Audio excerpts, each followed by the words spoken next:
இன்னைக்கு காலையில் வேலை பார்த்தீங்கன்னா மாவு கொஞ்சம் இருக்குது, அடை மாவு கொஞ்சம் இருக்குது. ஸோ இதை ரெண்டையும் வச்சு தான் இன்றைக்கி இதை வந்து காலி பண்ணணும். இட்லி மாவுக்கு வந்து ஊற போட்டிருக்கேன், இது வந்து அரைக்கணும். ஸோ பாத்திரம்லாம் எடுத்து வைக்கணும். இந்த சைடு பார்த்தீங்கன்னா மதியத்துக்கு கொண்டக்கடலை வச்சு பிரியாணி பண்ணலாங்கிறதுக்காக முதல் நாள் நைட்டே வந்து ஊற வச்சுட்டேன். இப்போ வந்து கார சட்னி தான் பண்ண போகிறோம். கார சட்னி பண்ணிவிட்டு தோசை இதுதான் ஊற்ற போகிறேன். இப்போ வந்து கார சட்னி எப்படி பண்ணலாங்கிற பார்க்கலாம்.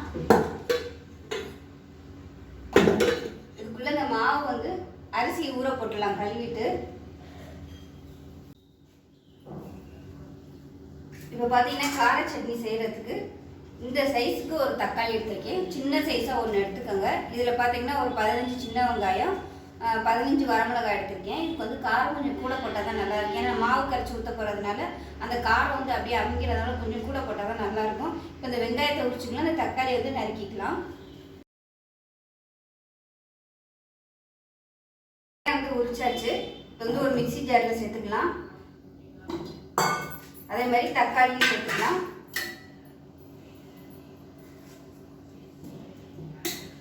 ரொம்ப முழுசாக போட்டோம்னா அரைப்படாது. வந்து மிளகாத்தூள் சேர்த்துக்கலாம். இதை அரைச்சி சொல்லிட்டு பார்க்கலாம். இப்போ பார்த்தீங்கன்னா சட்னி வந்து நல்லா நைஸாக அரைச்சாச்சு. இது தனியாக இருக்கட்டும். தோசை மாவு எதுனாலும் எடுத்துக்கோங்க. இந்த ஒரு குழிக்கரண்டியில், அதாவது சின்ன குழிக்கரண்டி இதில் வந்து ஒரு கரண்டி அளவுக்கு மாவு சேர்த்துக்கலாம். சேர்த்துட்டு நல்லா கரைச்சி விட்டுக்கலாம்.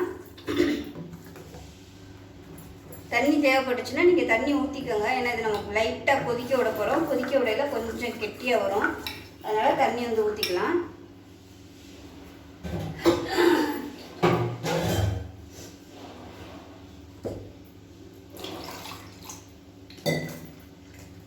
இட்லிக்குனா நல்லா தண்ணியாகவே வச்சுக்கோங்க. நல்லா இட்லியில் ஊற வச்சு சாப்பிட்டோம்னா சூப்பராக இருக்கும். தோசைக்குனா கொஞ்சம் கெட்டியாக வச்சுக்கோங்க. நான் வந்து இன்றைக்கி தோசைக்கு தான் பண்ண போகிறேன், அதனால் கொஞ்சம் கெட்டியாக வச்சுக்கிறேன். உப்பு தேவையான அளவுக்கு சேர்த்துக்கலாம். இப்போ கலந்து விட்டுட்டு நம்ம தாளிச்சு விடலாம். டேஸ்ட்டு நல்லா சூப்பராக இருக்கும். நம்ம இந்த ரோட்டோர கடைகளெல்லாம் பார்த்தீங்கன்னா இந்த மாதிரி சட்னி தான் கொடுப்பாங்க.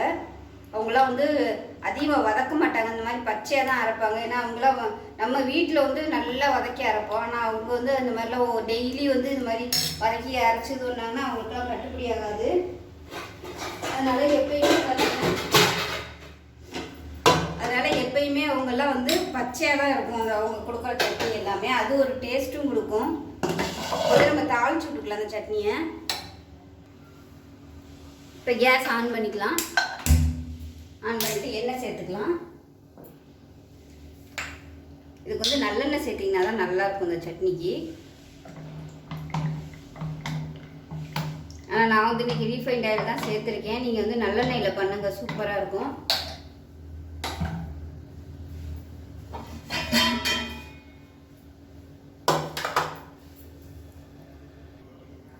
எண்ணெய் நல்லா சூடாகிடுச்சு. 1 டீஸ்பூன் கடுகு சேர்த்துக்கலாம். 1 டீஸ்பூன் போல் உளுந்து சேர்த்துக்கலாம். ஒரே ஒரு வரமிளகாயை கிள்ளிட்டு சேர்த்துக்கலாம். அந்த ஃப்ளேவர் வந்து நல்லாயிருக்கும். கடுகு உளுந்து பொரிய ஆரம்பிக்குது. பெருங்காயத்தூள், அதாவது கட்டி பெருங்காயம் சேர்த்துக்கலாம். இது வந்து கொஞ்சமாக கருவேப்பிலை சேர்த்துக்கலாம். இந்த மாதிரி கருவேப்பிலை கடுகெல்லாம் போட்டுட்டு உடனே இந்த மாதிரி மூடி வச்சுட்டிங்கன்னா உங்களுக்கு சுற்றி உள்ள இடம் தெரிக்காது, உங்கள் மேலேயும் தெரிக்காது. கிளறையில் இந்த மாதிரி கிளறி விட்டுக்கோங்க. நான் அப்படி தான் பண்ணுவேன், ஏன்னா நிறைய அனுபவம். நான் குட்டையாக இருக்கிறதுனால இந்த கவுண்டர் டாப் பார்த்தீங்கன்னா உயரமாக இருக்கும். தெரிஞ்சிச்சுன்னா கரெக்டாக கண்ணில் தான் வந்து விட்டுரும். இப்போ நல்லா எல்லாமே நல்லா பொரிஞ்சிருச்சு. கொஞ்சம் நம்ம அந்த சட்னி வந்து ஊற்றிக்கலாம். ஊற்றையில் கொஞ்சம் கவனமாக இருக்குங்க.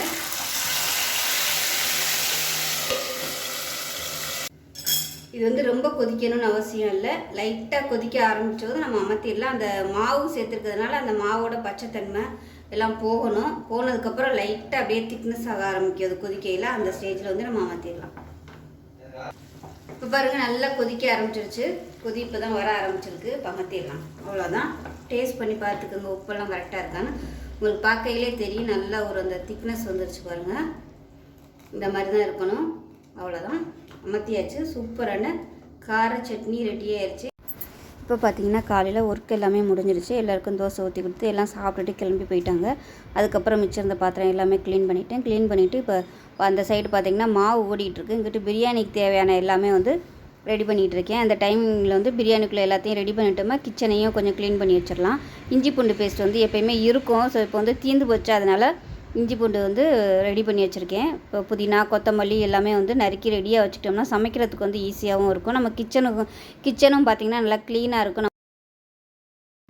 இப்போ பார்த்திங்கன்னா எல்லாமே க்ளீன் பண்ணி எல்லாமே நறுக்கி முடிச்சுட்டேன். நறுக்கி முடித்த கையோட கிச்சனையும் நல்லா க்ளீன் பண்ணிட்டேன். நறுக்குனது எல்லாமே க்ளீன் பண்ணி வச்சிட்டோம்னா நமக்கு ஃப்ரீ ஆயிரும்.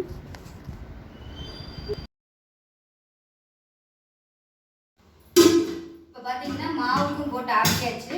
பிரியாணிக்கு என்னென்ன வேணுமோ எல்லாம் நறுக்கி வச்சுட்டு இஞ்சி பூண்டு வந்து வச்சுருக்கேன். இன்னும் அரைக்கலை. இது வந்து அரைச்சிக்கலாம். தேங்காய் பால் எடுக்கணும், அவ்வளோதான். இதை மட்டும் அரைச்சிட்டு வந்துட்டு பார்க்கலாம். எல்லாமே ரெடி ஆயிடுச்சு. பிரியாணி பண்ண ஸ்டார்ட் பண்ணிடலாம். பார்த்தீங்கன்னா கொண்டக்கடலை இருக்குது. உருளைக்கிழங்கு வந்து மீடியம் சைஸாக ஒரு உருளைக்கிழங்கு வந்து நறுக்கி தண்ணியில் போட்டு வச்சுருக்கேன். இஞ்சி பூண்டு பேஸ்ட்டு அரைச்சாச்சு. தேங்காய் பால் எடுத்து வச்சுட்டேன். எல்லாமே நறுக்கி வச்சு ரெடியாக இருக்குது. இப்போ கேஸ் ஆன் பண்ணிக்கலாம். ஆன் பண்ணிவிட்டு தேங்காய் எண்ணெய் விட்டுக்கலாம். நான் வந்து எப்போயுமே பிரியாணிக்கு வந்து தேங்காய் எண்ணெய், கடலெண்ணெய், நெய் இது கலந்து தான் செய்வேன். நல்லாயிருக்கும். உங்களுக்கு எது பிரியமோ நீங்கள் அதை வந்து யூஸ் பண்ணிக்கோங்க. ஊற்றிக்கிறது வந்து தேங்காய் எண்ணெய், இது வந்து கடலெண்ணெய் சேர்த்துக்கலாம். இதோட கொஞ்சமாக நெய் சேர்த்துக்கலாம். நெய் வந்து ஒரு 2 டீஸ்பூன் அளவுக்கு சேர்த்துக்கோங்க. உங்களோட விருப்பம் தான், எவ்வளோ சேர்க்கணுமோ சேர்த்துக்கலாம்.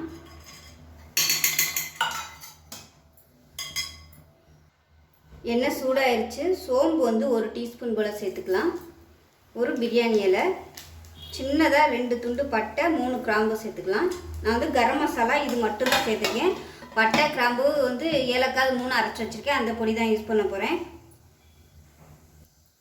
பட்டை கிராம்பு ஏலக்காய் இது 3 மட்டும் சேர்க்கையில் ஃப்ளேவர் வந்து வேறு மாதிரி இருக்கும். நம்ம அன்னாச்சி பூ, ஸ்டார் அனீஸ் இதெல்லாம் சேர்க்கல, அது வந்து வேறு டேஸ்ட்டு கொடுக்கும். அதனால தான் நான் இது 3 மட்டும்தான் சேர்த்துருக்கேன். நான் கரம் மசாலா வந்து இது 3மே போட்டு அரைச்சதுனால நான் இப்போ தாளிக்கையில் அது மட்டும்தான் சேர்த்துருக்கேன். இப்போ இது எல்லாமே நல்லா பொரியுது. இப்போ வந்து மீடியம் சைஸாக ஒரு வெங்காயம் சேர்த்துக்கலாம். அது கூடவே புதினா கொத்தமல்லியும் சேர்த்துக்கலாம். நல்லா வதங்கிடும். கொஞ்சமாக புதினா, கொஞ்சமாக கொத்தமல்லி எடுத்துருக்கேன்.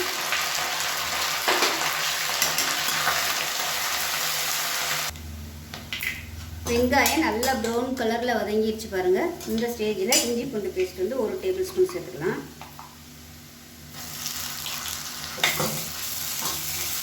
அடுத்து மீடியமாக வச்சுட்டு இஞ்சி பூண்டு பேஸ்ட்டு பச்சை வாசனை போக வதக்கணும். இப்போ பாருங்கள் இஞ்சி பூண்டோட ஃப்ளேவர் வந்து நல்லா சூப்பராக வருது. இப்போ வந்து மீடியம் சைஸாக ஒரு தக்காளி வந்து சேர்த்துக்கலாம். நல்லா வதக்கி விட்டுக்கலாம். பிரியாணி வந்து அந்த புளிப்பு டேஸ்ட் வந்து அதிகமாக இருக்கக்கூடாது, நார்மலாக இருக்கணும். அதனால தக்காளி வந்து நான் 1 தான் சேர்த்துருக்கேன். இது நல்லா மசிஞ்சு வரட்டும்.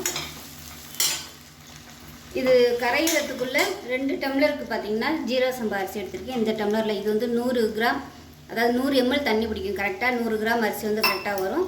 இதில் வந்து 2 டம்ளர் எடுத்துருக்கேன். 200 கிராம் அரிசி. இதை நல்லா கழுவிட்டு நல்லா ஒரு 20 நிமிஷம் ஊற வச்சுக்கலாம். இப்போ பாருங்கள் எல்லாமே நல்லா வதங்கிடுச்சு. இப்போ இதில் வந்து 1 டேபிள் ஸ்பூன் அளவுக்கு தயிர் சேர்த்துக்கலாம். இதையும் சேர்த்துட்டு நல்லா வதக்கி விட்டுக்கலாம். இதில் வந்து நான் மஞ்சள்தூள் யூஸ் பண்ணலை. நான் எப்போயுமே பிரியாணிக்கு வந்து மஞ்சள்தூள் யூஸ் பண்ண மாட்டேன். யூஸ் பண்ணாமல் செஞ்சிங்கன்னா ஃப்ளேவர் வந்து நல்லாயிருக்கும். மஞ்சள்தூள் சேர்த்திங்கன்னா உங்களுக்கு அந்த நம்ம என்ன போடுறோமோ அதில் உள்ள அந்த ஃப்ளேவர் எல்லாத்தையுமே மஞ்சள்தூள் வந்து எடுத்துடும். அதனால் நான் மஞ்சள்தூள் எப்போயுமே போட மாட்டேன். நீங்கள் மஞ்சள்தூள் போடாமல் வந்து செஞ்சு பாருங்கள். அப்போ தான் உங்களுக்கு அந்த ஃப்ளேவர் வந்து எப்படி வருதுங்கிறது வந்து தெரியும். இது நல்லா வதக்கி விட்டுக்கலாம். அந்த எண்ணெய் வந்து வெளியில் வரணும். தயிர் ஊற்றிருக்கோம் இல்லையா, அந்த எண்ணெய் வந்து வெளியில் வரணும்.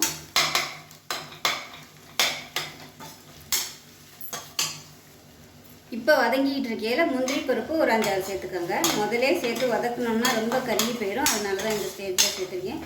முந்திரி பருப்பு சேர்க்கையில் உங்களுக்கு அந்த எசன்ஸ் வந்து அந்த தண்ணியிலலாம் இறங்கும்போது ஃப்ளேவர் நல்லாயிருக்கும், நல்லா ரிச்சாக இருக்கும். அரைச்சும் ஊற்றலாம், இல்லை இந்த மாதிரி நீங்கள் போட்டிங்கனாலும் அந்த ஃப்ளேவர் ஃபுல்லாக நல்லா டேஸ்ட் நல்லா அட்டகாசமாக இருக்கும் பிரியாணியில் அந்த இறங்கும்போது. அதுதான் எப்போயுமே பிரியாணியில் வந்து முந்திரி பருப்பு போடுவாங்க.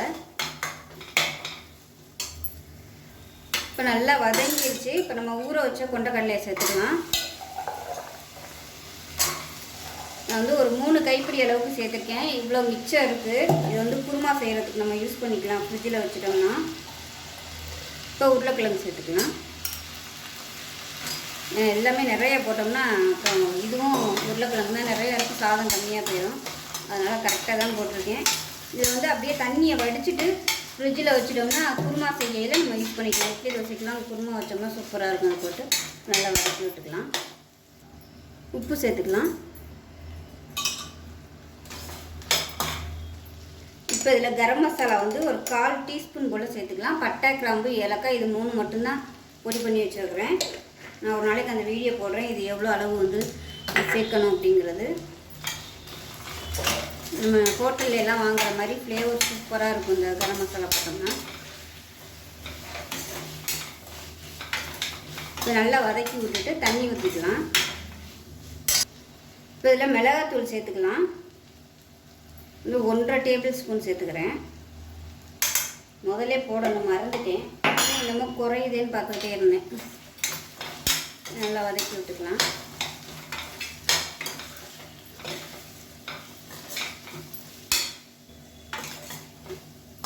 இப்போ மிளகாத்தூள் போட்டு நல்லா வதங்கிடுச்சு. நீங்கள் வந்து முன்னாடியே சேர்த்துக்கோங்க, நான் வந்து மறந்ததுனால இப்போ சேர்த்துருக்கேன். இப்போ இதில் வந்து தண்ணி ஊற்றிக்கலாம்.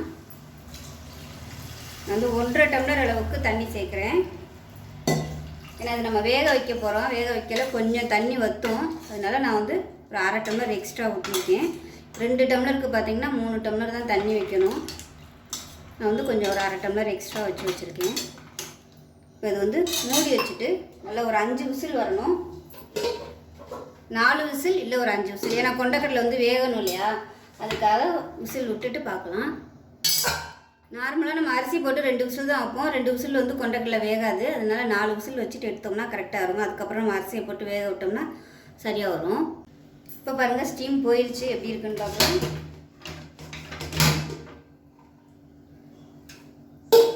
பாருங்கள் நம்ம ஊற்றின தண்ணியெல்லாம் கொஞ்சம் வற்றிடுச்சு. இப்போ இது வந்து கரெக்டாக 1 டம்ளர் ஊற்றணும்.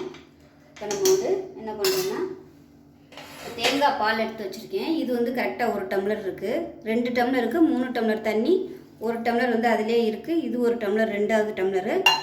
இப்போ பார்க்குறேன் இன்னொரு 3 டம்ளர் இன்னும் 1 டம்ளர் தண்ணி வந்து அரிசி ஊற வச்சு வச்சுருக்கேன். இந்த தண்ணியை சேர்த்துக்கலாம். இப்போ இது எவ்வளோ இருக்குன்னு பார்த்துக்கலாம்.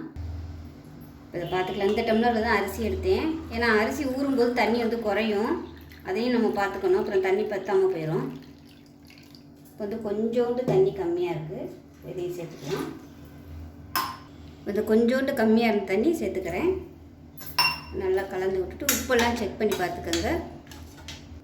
இப்போ இது வந்து நல்லா தளன்னு கொதிக்கணும். கொதிச்சதுக்கப்புறம் தான் அரிசியை போடணும். இப்போவே பார்த்திங்கன்னா டேஸ்ட்டு சூப்பராக இருக்குது. நம்ம அரிசி போடவே இல்லை, ஆனால் பார்த்திங்கன்னா சிக்கன் பிரியாணி பண்ண மாதிரி வாசனை அப்படியே கமகமகமன்னு இருக்குது.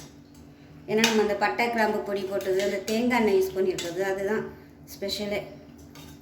எத்தனை பேர் தேங்காய் எண்ணெய் யூஸ் பண்ணுங்கிறத கமெண்ட்டில் சொல்லுங்கள். பிரியாணிக்கெலாம் டேஸ்ட்டு சூப்பராக இருக்கும். ட்ரை பண்ணி பாருங்கள் பிரியாணிக்கு.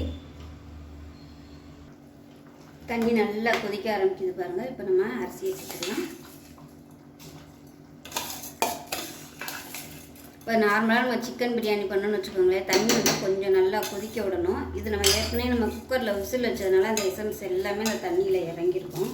அதனால் ரொம்ப கொதிக்க விடணும்னு அவசியம் இல்லை. நல்லா கலந்து விட்டுக்கலாம். ஜீரக சம்பா அரிசியோட டேஸ்ட்டும் மனமும் வேறு லெவல். இப்போ இதில் பார்த்தீங்கன்னா நான் சிக்கன் மசாலா யூஸ் பண்ணலை. நீங்கள் வந்து வச்சுருந்தீங்கன்னா ஒரு 1/2 டீஸ்பூன் போல் சிக்கன் மசாலா யூஸ் பண்ணிக்கோங்க. உங்களுக்கு அப்படியே வந்து சிக்கன் பிரியாணி சாப்பிட்ட மாதிரியே டேஸ்ட் வந்து வரும். நல்லா கலந்து விட்டுறலாம். இந்த குக்கர் வந்து நான் ஆசைப்பட்டு தான் வாங்கினேன், சில்வர். ஏன்னா நிறைய பேர் வந்து கமெண்ட்டில் சொல்லியிருந்தாங்க அலுமினியம் வந்து யூஸ் பண்ணாதீங்க அப்படின்னு, அதுக்காக வாங்கினேன். ஆனால் இதில் வந்து பிரியாணி போட்டோம்னா அடி பிடிக்குது. அலுமினியத்தில் போட்டோம்னா அடி பிடிக்கவே பிடிக்காது. எனக்கு எப்போயுமே பிரியாணிலாம் அடி பிடிக்காது. ஆனால் இந்த மாதிரி குக்கரில் சில்வர் குக்கரில் வச்சா மட்டும் அடி பிடிக்குது. இன்றைக்கி எப்படி வருதோ தெரியலை. உப்பு வந்து செக் பண்ணி பார்த்துக்கோங்க. கொஞ்சம் வந்து உப்பு அதிகமாக இருக்கணும். உப்பு பத்தாமல் இருக்கும், கொஞ்சம் போட்டுக்கலாம். கொஞ்சமாக போட்டுட்டு மூடி வச்சிடலாம்.